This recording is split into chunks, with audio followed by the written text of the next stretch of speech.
Everyone is talking about last night's championship game between Iowa State and LSU, specifically between its two players, Caitlin Clark and Angel Reese.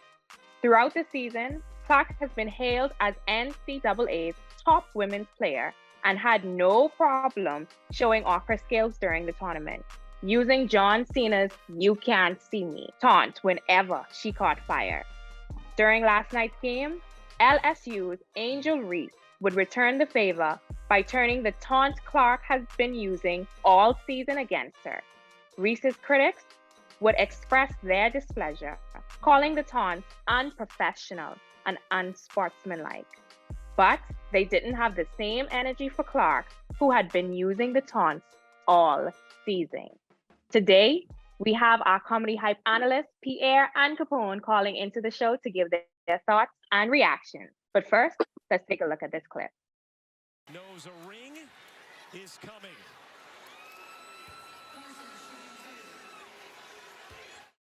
So Keith Olbermann would respond and say, "What an effing idiot," to Angel doing the "You Can't See Me" taunt. And Shaq, who graduated from LSU, would then reply, "Shut your dumb ass up. Leave Angel Reese alone." So Pierre, I want to start with you. What is your initial thoughts to that comment by Keith Olbermann? They start with me. I start with me, okay? I know some folks in there, oh shit, what he about to say? What he about to say? Well, first of all, just the taunting is unprofessional. I mean, it's just uncool. But I mean, not uncool, it's whatever. You know, it can be disrespectful all the way across the board. What Angel Reese did was disrespectful. Same thing what Caitlin Clark did is disrespectful. So it's a disrespectful thing. But when you're competitive and you're in the sport and you're feeling it and someone else does something, you feel like doing it, it is what it is. You either let it all ride or don't let none of it ride. I think the problem people are having with it, one was kind of done walking off, and the other one was done right in the face of somebody. But it is, at the end of the day, it's a sport, it's competitive. You're going to feel how you feel, and I have no problem with it. I say, in fact, let's do it all like that. Let's show how ranchy and raunchy the women can be. Let's see how foul the ladies can act, too. So, Capone, I want to throw the same question to you. What are your thoughts on that? I don't agree with Pierre. Taunton has been all the time. Matumbo, when you come in his house and he smacked your ball damn near across another arena, he would do, "No, not in my house." And, you know, Michael Jordan and Kobe was the greatest with taunting. He'd dunk on you, turn around, smack you on the ass, and then look at you and say, "Better luck next time." So taunting has been around for a while. This situation, you know, was good for the goose, should be good for the gander. The girl was started it. And of course, my opinion, when a Black woman does it, it's a problem. It's gotta be a problem when you hurt the little white girl's feelings, as Paul Mooney would say. So that's how I feel about it.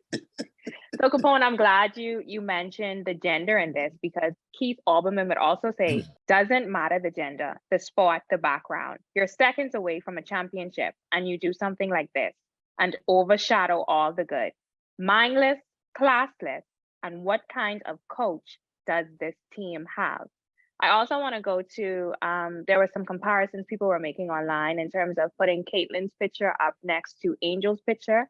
And under Angel's picture, when she did the "You Can't See Me" taunts, people would refer to her as a thug, as being ghetto. And then with Caitlin, people praised her, saying queen, good sport, and things of that sort. So I want to ask you, let me first go to Capone, let me switch it up.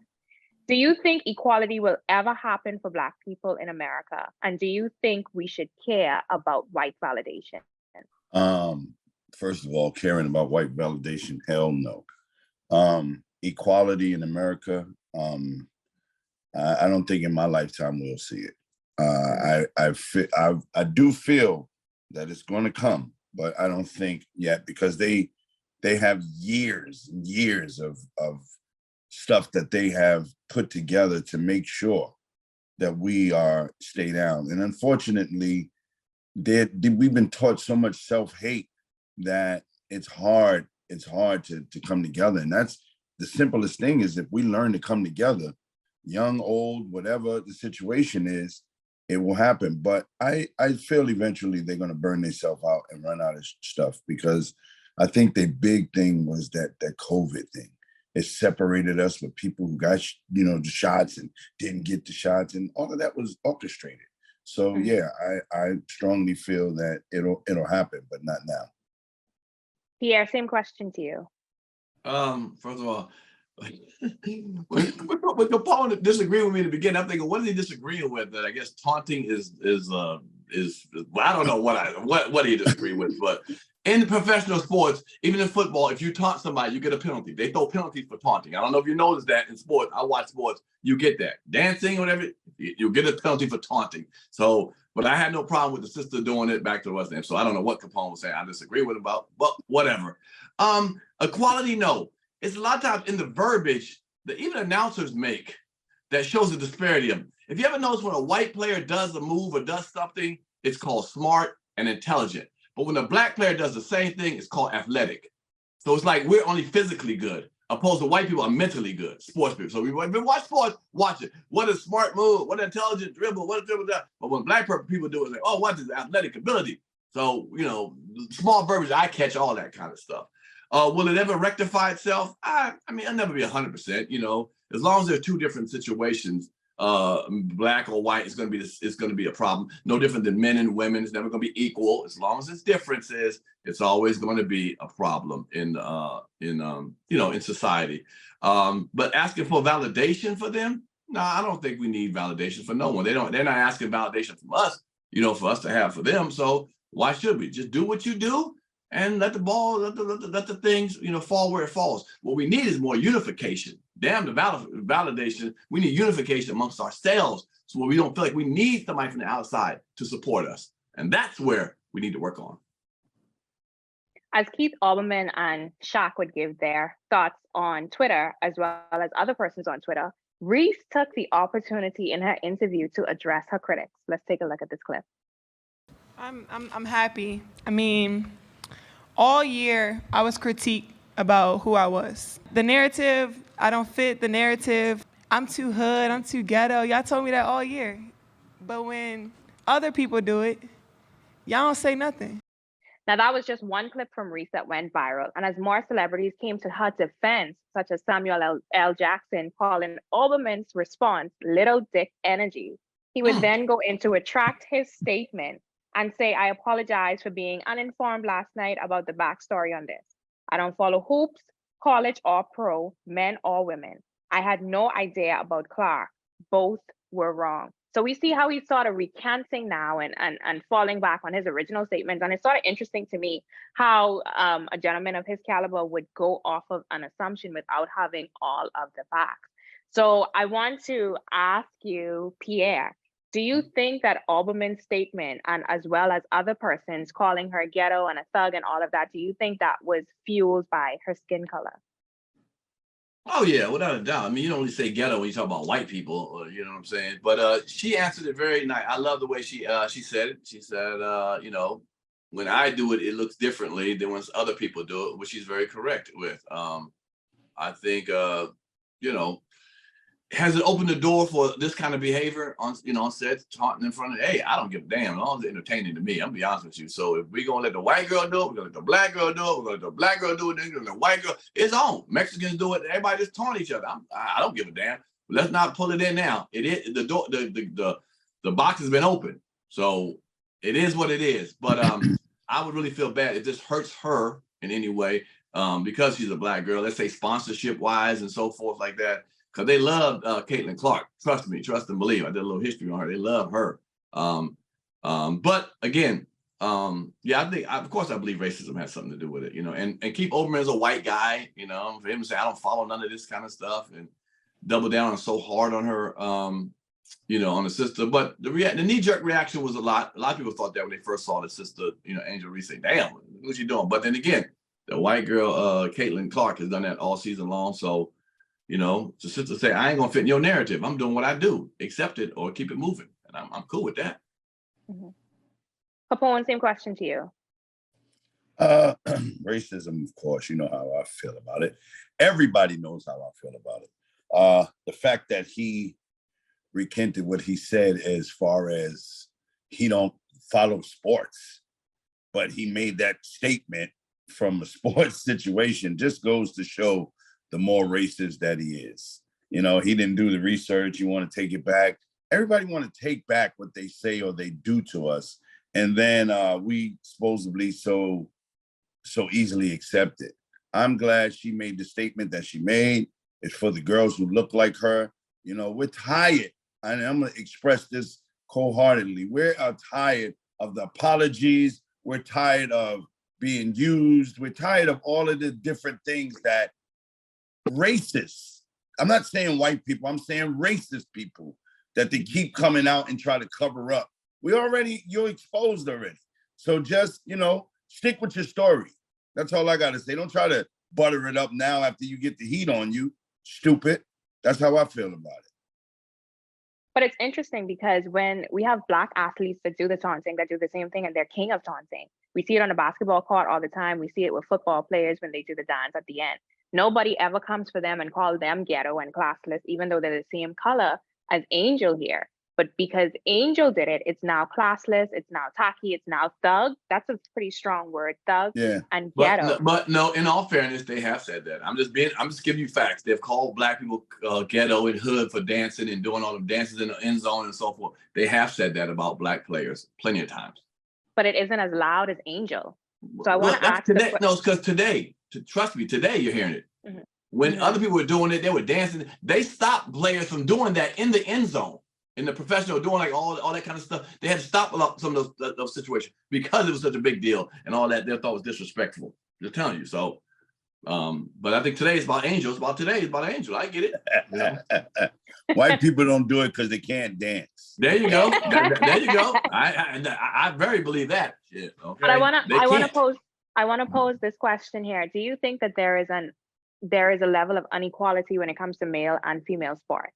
And let me first ask Pierre, because you throw it in there about the football players, but we've heard it. Basketball is what Angel plays, and we know certain guys on the basketball court, such as the late great Kobe Bryant. He was one of the kings for taunting, and we heard that in multiple interviews against players that he played with, jokingly now. So, do you think there is an inequality that's present when it comes to male and female in sports? Sure, it is. In life. You know, life imitates art and sports. So of course it is. Women aren't supposed to play, be like that. Women aren't supposed to show that side of themselves. They're supposed to play basketball and be nice to each other, and that's it. But when you step out of that box that has been made for women of, being flashy or talking trash or taunting and all that, it is, to the majority of the people, it is upsetting, anybody, Black, white, or whatever, for a woman to do, it's like, whoa, y'all about to go into that y'all going on that slippery slope of what men are doing and being nasty about it. All right, well, it's kind of a little bit, shocking to some people. Women know how y'all act behind closed doors. You know how foul y'all can be, shit, how ratchet y'all can be. Men don't know all that. When we see it, we're like, damn, that's how y'all are? Like, hell yeah, we like that. We the same as y'all Negroes are. Okay. And that's why you get the response.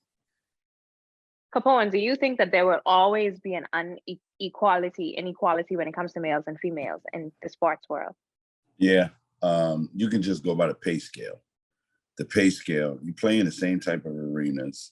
You might even, I can't say that the females draw as many customers as male basketball players, but the pay scale is a big difference. And maybe that's the reason the women don't get as much support as the males do. But as far as equality, nah, it'll never happen. They look at the female situation as basically just something to do. The advertisement dollars ain't even the same.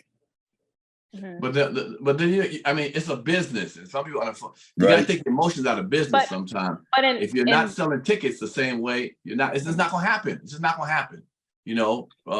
Rugby don't make that kind of money as professional football. You know what I'm saying? If the money's not there from the viewership, it's not going to happen. So it's not about men or women. But not even the inequality when it comes to the pay scale. Let's even look at the comments that were made by commentators, such as we have one by Danny Kennel that says, "What a classless move by Angel Reese, doing way too much to taunt Clark." That is a move by John Cena. John Cena may not be a basketball player, but he is an athlete. He's a white athlete, and that move has been made popular by him. So why is it that we are now calling a female classless? But when the males do it, it's okay? Inequality. You just said inequality. It's inequality. You know what I'm saying? And Money rules something. And Michael Jordan, let me tell you, Michael Jordan was one of the dirtiest basketball players ever. Everybody knows that. He touched people, he pushed people, but he made too much money. They're not gonna give him 6 fouls per game. It's just not gonna happen. You can't get Michael Jordan out by the first quarter, third quarter. It don't happen. So he got away with a lot more plays and doing negative stuff on the court than an average player would have got. Because Michael Jordan is worth more money, we can't get him out the game. It's been said, it's been shown, everything. So it's the money, it's a business thing. That's all I'm saying. It's a business thing. Capone, do you feel the same way as Pierre on that topic right there? Unfortunately, yes, I do. I know, unfortunately, you know what the hell it is. I'm speaking facts. I do feel, and why I feel that way. I mean, he's absolutely right. You know, they overlook a lot of stuff. The same thing with LeBron. You know, right. They call him a crybaby. They did the same thing with Kobe. I mean, when you're a star, they kind of lead you, you know, and even back in the days, there was some stuff with the referees that were crooked, that did, you know, they used to make special calls on Iverson all the time. Sure. That wasn't even there, and especially when he played against Jordan. So, yeah, it's unfairness in a lot of situations, but that's what life is all about. And like Pierre said, it's pretty much a business. Personally, I can't believe I'm saying this. I do agree with Pierre's point as well. It's tough. I bit my tongue just a little bit. It's tough. I can't believe it. Believe it more often.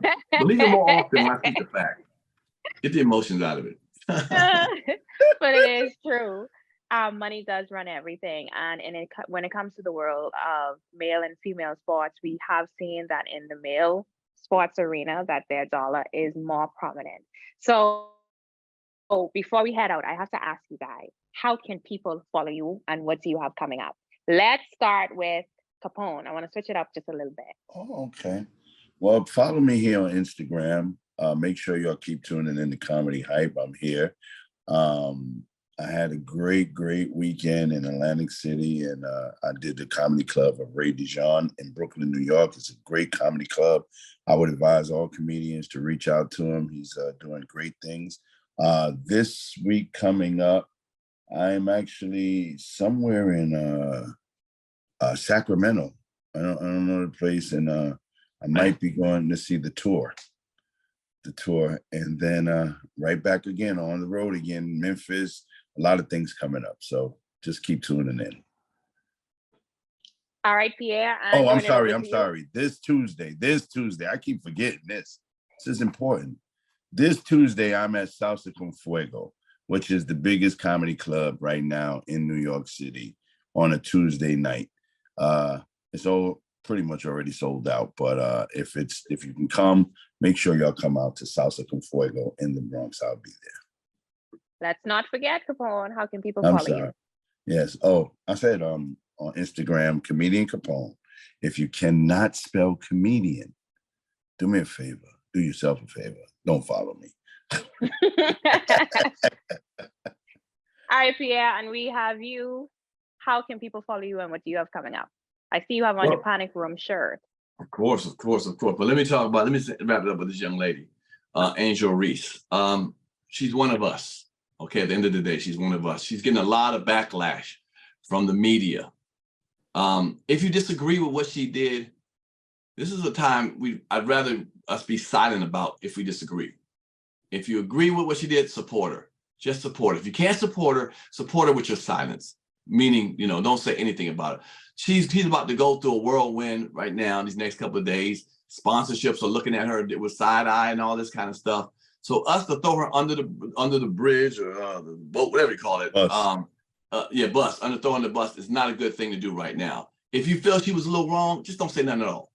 If you support her and you're cool with what she did, speak it. Speak existence and life into the system, man, because she's getting it from all angles. Trust me. She can keep that face up like she wants in the public, which I don't know, cool. But behind closed doors, it may not be something different. So I say, as Black folks, support this sister right now. Show her that, hey, this one incident shouldn't ruin your career or make people look at you so totally different. You've done such a great job for all the years you played basketball. You've done such a great job for the sport and for your team, for the state of Louisiana, and then for women's basketball, period.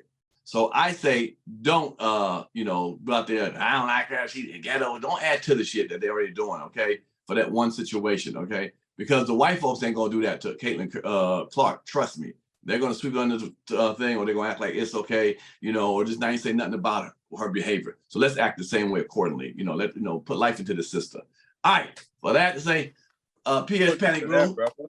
I know PS Panic Room, boom, boom. I got my brother Tony Rock is in the house. He kicked it, man. He said a lot of stuff, interesting stuff, man. Tony Rock, he really opened up, man. He really did. It was really interesting about his brother and some other stuff about his life too. Stuff I didn't know about his life, and then some stuff we shared that we didn't know about each other.